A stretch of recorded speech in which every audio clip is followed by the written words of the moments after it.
corrupted institution. The United States has never ratified the Rome Statute that created the court, and we will not tolerate its illegitimate attempts to subject Americans to its jurisdiction. In June, the Trump administration authorized the imposition of economic sanctions against foreign persons directly engaged in ICC efforts to investigate U.S. or allied personnel, and those who materially assisted in that effort. Today we take the next step, because the ICC continues to target Americans, sadly. Pursuant to Executive Order 13928, the United States will designate ICC Prosecutor Fatou Bensouda and the ICC's Head of Jurisdiction Complementarian Cooperation Division, Fakiso Mochichuko, for having material assisted Prosecutor Bensouda. Individuals and entities that continue to materially support those individuals risk exposure to sanctions as well. Additionally, the State Department has restricted the issuance of visas for certain individuals involved in the ICC's efforts to investigate U.S. personnel. On the multilateral front further, I look forward to seeing my ASEAN Indo-Pacific counterparts next week at a host of virtual meetings. We'll have discussions that will be wide-ranging, including on COVID, North Korea, South China Sea, Hong Kong, and Burma's Rakhine State. I'll also raise how the Trump administration is restoring reciprocity to the U.S.-China relationship. And today we continue that necessary work. For years, the Chinese Communist Party has imposed significant barriers on American diplomats working inside the PRC. Specifically, the Chinese Communist Party has implemented a system of opaque approval processes designed to prevent American diplomats from conducting regular business, attending events, securing meetings, and connecting with the Chinese people, especially on university campuses and via the press and social media. Today, I'm announcing the State Department has established a mechanism requiring approval for senior Chinese diplomats in the United States to visit university campuses and to meet with local government officials. Cultural events with groups larger than 50 people hosted by the Chinese Embassy and consular posts outside our mission properties will also require our approval. Additionally, we're taking further steps to ensure that all official PRC, embassy, and consular social media accounts are properly identified as government accounts, Chinese government accounts. I have David Stilwell, our Assistant Secretary of East Asia Pacific Affairs, with me today. He'll take questions. We're simply demanding reciprocity. Access for our diplomats in China should be reflective of the access that Chinese diplomats in the United States have, and today's steps will move us substantially in that direction. Further on China, Undersecretary Kroc sent a letter recently to the governing boards of American universities, alerting them to the threats the Chinese Communist Party poses to academic freedom, to human rights, and to university endowments. These threats can come in the form of illicit funding for research, intellectual property theft, intimidation of foreign students, and opaque talent recruitment efforts.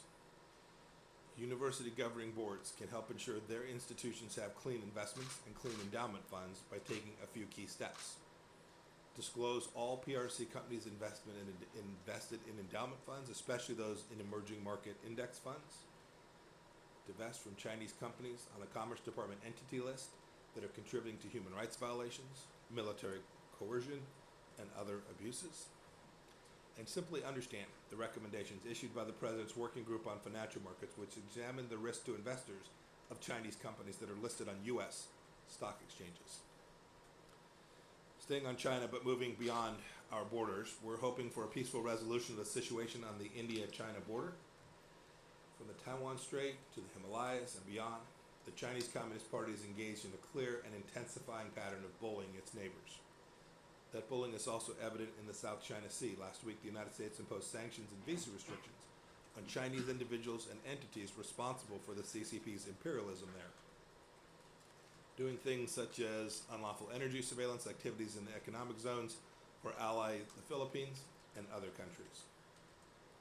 We also remain concerned, we've talked about this before, the activities of more than 300 Chinese-flagged vessels near the Galapagos, which are almost certainly engaged in illegal fishing.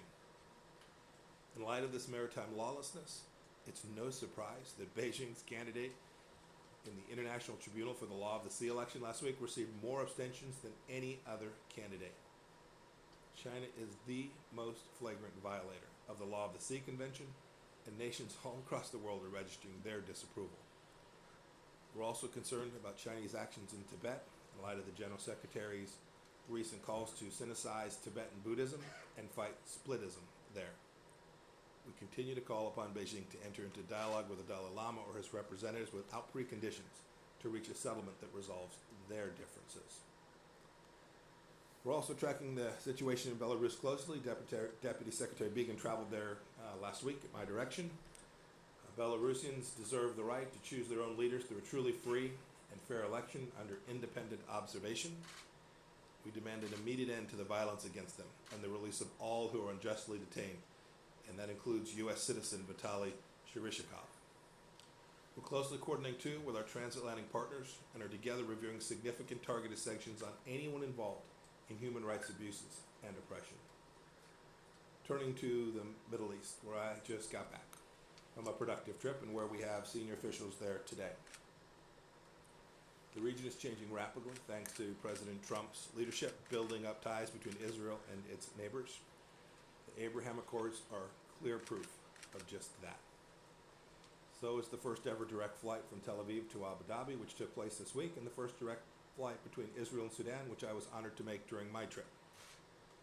Additionally, at every stop, I urge my counterparts to stand united against the Islamic Republic of Iran's threats to the region, which leads to my next point. 40 years ago this month, the Iranian regime arrested 9 members of the Baha'i National Spiritual Assembly of Iran. No one has heard from them since. Sadly, we must conclude that these 9 individuals met the same fate as the more than 200 other Iranian Baha'is who have been executed for peacefully practicing their faith. We ask the international community, when will Iran's regime be held accountable for those crimes? In Africa, we welcome the news that Sudan's civilian-led transitional government initiated a historic peace agreement with several opposition groups. That's good news. They suggested to me when I was visiting them that would likely occur. Good on them. And here close at home in the Western Hemisphere, the United States candidate Mauricio Claver Caron is the right person for the presidency of the International Development Bank. The vote, currently scheduled for September 12th, should not be delayed. It should happen that day. And on Venezuela, 34 countries have now joined the growing international consensus in favor of a transitional government. More and more nations know that the fraudulent National Assembly election scheduled by Maduro for December 6th of this year will neither be fair nor free. We also call on free and fair elections in Haiti as soon as technically feasible. And with that, I'm happy to take a handful of questions. Okay, let's start. Vivian? Yeah, great. Hello. Hi. Hi, Secretary. I wanted to ask you about your decision to address the RNC from Jerusalem. There was guidelines sent to State Department staff advising against participation in any partisan politics. And so what message does that send to the men and women of the State Department? Also, obviously, the House Foreign Affairs Committee has raised this issue as part of its complaint against you. And so if you can address all those issues, please. All I can say in my role as Secretary of State, I did this in my personal capacity. All I can say in my role as Secretary of State is the State Department reviewed this, was lawful, and I personally felt it was important that the world hear the message of what this administration has accomplished. Christina? Thank you. The yearly U.S. government China report, military China report came out yesterday. It said that China intends to double its nuclear warheads in the next 10 years and grow its global and naval presence. How do you think the U.S. and its allies should respond, and what do you think is the most alarming trend of China's military? So what was in that report yesterday doesn't come as news to anyone who's been following this issue for the past years. This administration is the first one that has truly called out the Chinese Communist Party for this military aggression, this buildup that has undertaken, and then, of course, responded to it.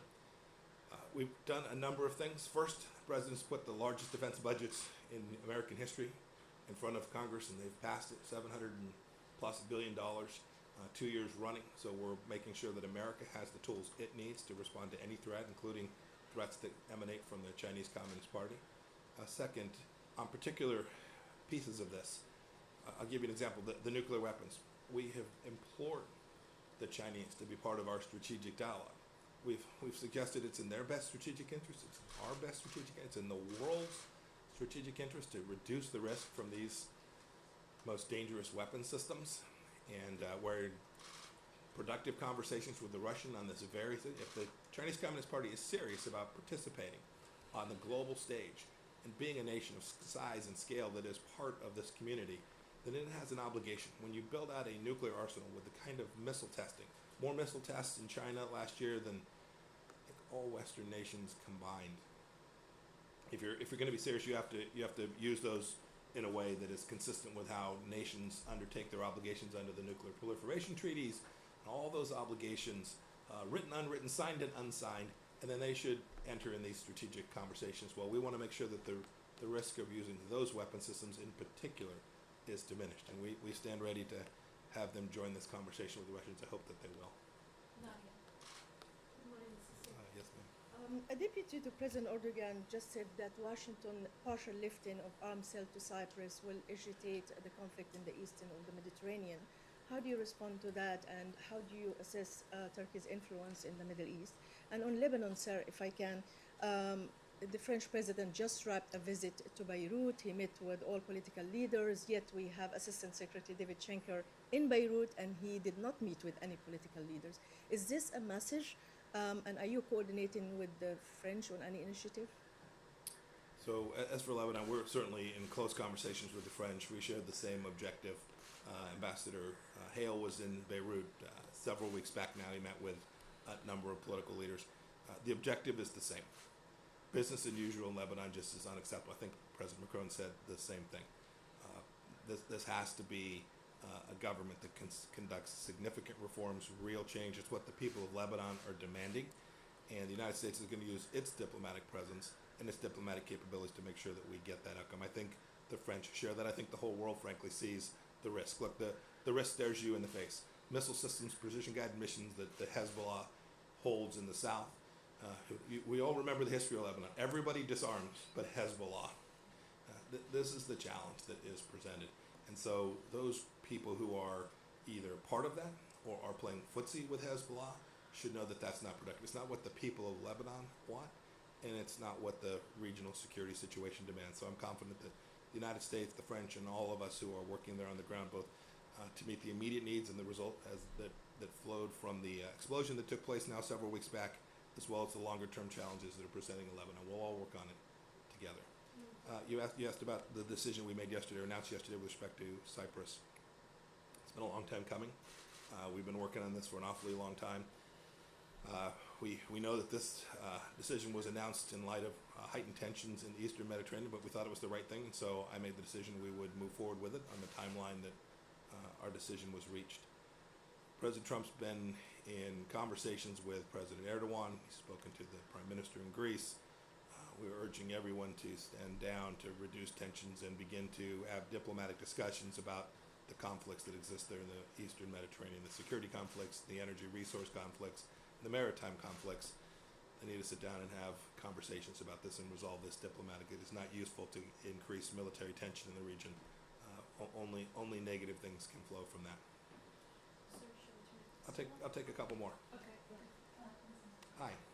How do you justify the U.S. not joining the WHO-led COVAX effort to provide a vaccine globally when more than 170 other countries have joined?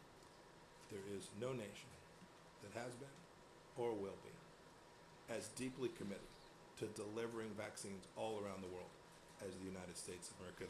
Not just in terms of dollars. We will dwarf every nation in terms of the financial resources, the goodness of the American people, to give our money to make sure that these vaccines are delivered all around. No nation will match us. It won't even be close. But it is also imperative that when we do that, we need to do so in a way that's effective. It's not political, that it's science-based. And what we have seen demonstrate from the World Health Organization that it is not that.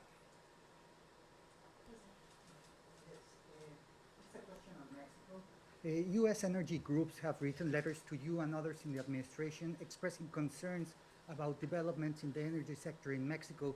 They complain about the lack of legal certainty, investors' rights for U.S. companies in Mexico, taken by actions taken by the Mexican government. What is the Trump administration willing to do to defend U.S. interests in Mexico in the energy sector? And has this been risen to the presidential level? You know, most important, I'm familiar with this issue. We want American companies to have the opportunity to invest down in Mexico. It's what the USMCA was designed to achieve. We think there's been real progress there, but make no mistake, we've been clear. This isn't about, you talked about what we do to defend American interests down there. This is in Mexico's best interest. It's in Mexico's best interest to have American investment, the technology that is brought to develop Mexican energy resources to benefit the people of Mexico. And so we're in constant conversations with the Mexican government about this, certainly at every level of the United States government. It's important. We think this cooperative set of agreements that was reached between the United States, Canada, and Mexico can deliver on those outcomes in a way that NAFTA never could. So we'll continue to work on that challenge. Thank you all. Have a wonderful day. We'll keep still on here for a minute, like stay. Thank you, David.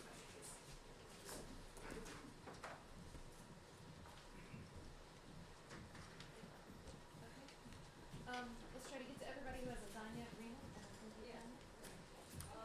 Talk about if there's an escalation at the Indian-Chinese border, the LAC, where does the United States stand there? And it also says the Chinese Foreign Ministry has come up with a statement saying that the U.S. role in cause for Tibet is the cause for Tibet. How do you respond to that? For the conflict in the Himalayas, like all things, especially related to the PRC's differences of opinion with its neighbors, is we advise them to return to dialogue, resolve these things peacefully without coercion, use of force. That applies to the many conflicts that are going on in China's periphery right now. You mentioned Tibet. Xinjiang, very concerned still about what they're doing there. Hong Kong activities, South China Sea, I could go on and on. What we've seen since the corona outbreak from Wuhan it seems the PRC is trying to take advantage of the situation, and India, I think, is one of those examples of that. So, to our friends in Beijing, I would ask them to follow their commitment to resolve these things through peaceful means and dialogue. In case there's an escalation, will the U.S. share intelligence with India? Will they assist India? We'll defer that question to others who are more closely related to the Indian part. Nick, go ahead. Nick. Thanks, David, for doing this. Since we have you, can you just explain why you think this move that the Secretary announced is necessary, and as you know, is